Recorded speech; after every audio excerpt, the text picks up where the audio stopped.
বুধবার ঢাকা বিশ্ববিদ্যালয়ের নবাব নওয়াব আলী চৌধুরী সিনেট ভবনে জাতীয় চলচ্চিত্র সম্মেলন 2025-এর আয়োজন করা হয়। সংস্কারে চলচ্চিত্র পরিবর্তনে দেশ প্রতিপাদ্যে বাংলাদেশ ফিল্ম স্টুডেন্ট অ্যাসোসিয়েশনের আয়োজনে এই সম্মেলনে অংশগ্রহণ করেন 5 শতাধিক চলচ্চিত্র শিক্ষার্থী, শিক্ষক, নির্মাতা, সাংবাদিক, চলচ্চিত্র কর্মী, অভিনয় শিল্পী সহ চলচ্চিত্রের সঙ্গে জড়িতরা।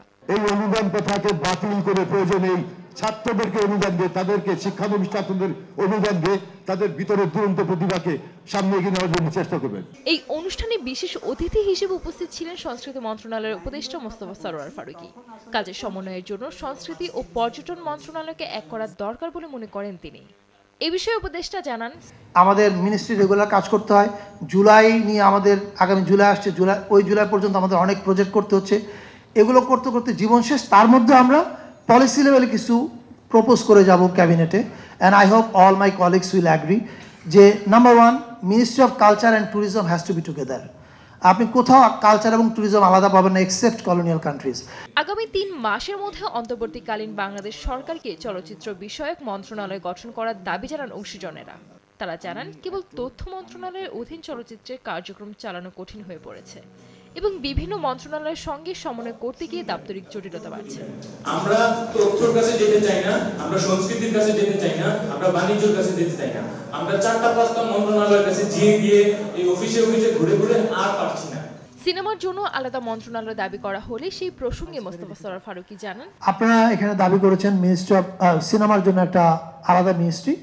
এটা প্র্যাকটিক্যালি হবে না, কিন্তু আমি মনে করি এটা আমি আমার জন্য বলছি না, আমার সংস্কৃতি মন্ত্রণালয়ের আমার মন্ত্রীর দায়িত্ব বাড়ানোর জন্য বলছি না। আমরা চলে যাওয়ার আগে এই কাজটা করে দিয়ে যাব, যাতে পরবর্তী গভর্নমেন্ট এসে অ্যাটলিস্ট দেশটাকে মানে কালচার ইন্ডাস্ট্রিটাকে ঠিক লাইনে নিতে পারে। সেটা হচ্ছে এই যে the entire cultural industry should be under one umbrella.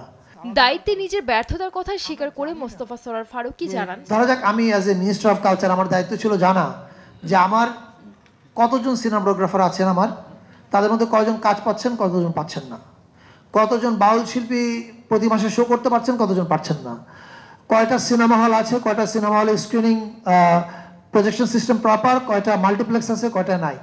এই সমস্ত ডাটাবেস আসলে আমার একটা জায়গায় থাকা উচিত ছিল। দ্য এন্টায়ার কালচারাল ইন্ডাস্ট্রি একটা আমব্রেলার নিচে থাকা উচিত ছিল, কিন্তু যে কোনো কারণ হোক সেটা নাই। এবং এটা না থাকার ফলে যেটা হচ্ছে, আমাদের পক্ষে সমন্বিত উদ্যোগ নেওয়া ইজ ভেরি ডিফিকাল্ট।